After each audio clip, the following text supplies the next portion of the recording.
Application of Kohlrausch law. ठीक है, देखिए इसकी एप्लीकेशन क्या है। Number 1, determination of molar conductivity and equivalent conductivity of a weak electrolyte at infinite dilution. यानी क्या निकालने के लिए, limiting molar conductivity and limiting equivalent conductivity निकालने में देखिए यूज करते हैं। जैसे मान लो मेरे पास एक कोई वीक इलेक्ट्रोलाइट है AXBY, ठीक है, जिसमें AY प्लस केटायन है और BX माइनस एनायन है।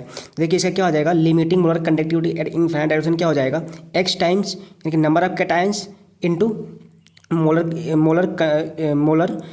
कंडक्टिविटी एट इनफाइनाइट डाइल्यूशन पे इसका हो जाएगा, किसका केटायन का हो जाएगा, प्लस Y टाइम्स यानी कि number of anions into limiting molar conductivity of anion. ठीक है, ये हो जाएगा। तो क्या निकल गया, लिमिटिंग मोलर कंडक्टिविटी निकल गया। अब लिमिटिंग इक्विवेलेंट कंडक्टिविटी कैसे निकालेंगे, तो इक्वल टू क्या हो जाएगा, limiting equivalent conductivity of cation AY plus plus limiting equivalent conductivity of anions BX minus. ठीक है, तो ये क्या ऐसे निकालने में यूज करते हैं। दूसरा नंबर क्या हो जाएगा, determination of degree of dissociation alpha of weak electrolyte के लिए। देखिए क्या हो जाएगा, degree of dissociation alpha equal to हो जाएगा molar conductivity upon limiting molar conductivity. ठीक है, या फिर क्या, degree of dissociation alpha equal हो जाएगा molar conductivity at concentration upon molar conductivity at infinite dilution, या फिर क्या, लिमिटिंग मोलर कंडक्टिविटी। ये अल्फा निकाल सकते हैं इससे। तीसरा क्या रहेगा, determination of solubility of Sprüngli soluble salt के लिए। जैसे मतलब देखिए मेरे पास क्या हो जाएगा, ठीक है, इफ अगर concentration tends to zero, concentration हम जीरो कर देंगे ऑलमोस्ट, तो डायल्यूशन इन्फिनिटी हो जाएगा। इस केस में जो सोल्यूशन कैसा बन जाएगा, सैचुरेटेड सोल्यूशन बन जाएगा, और जो इसमें मोलारिटी होगा वही किसके बराबर होगा, सॉल्युबिलिटी के बराबर हो जाएगा।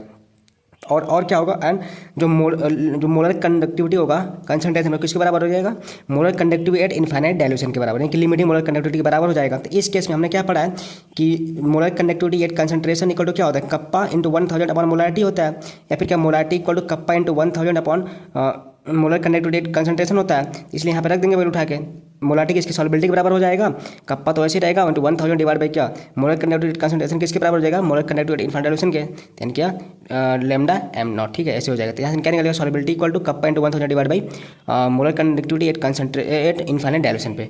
तो क्या था हमारा कोलराउस लॉ के एप्लीकेशन थे। Thanks for watching, like share and subscribe my YouTube channel Knowledge brain.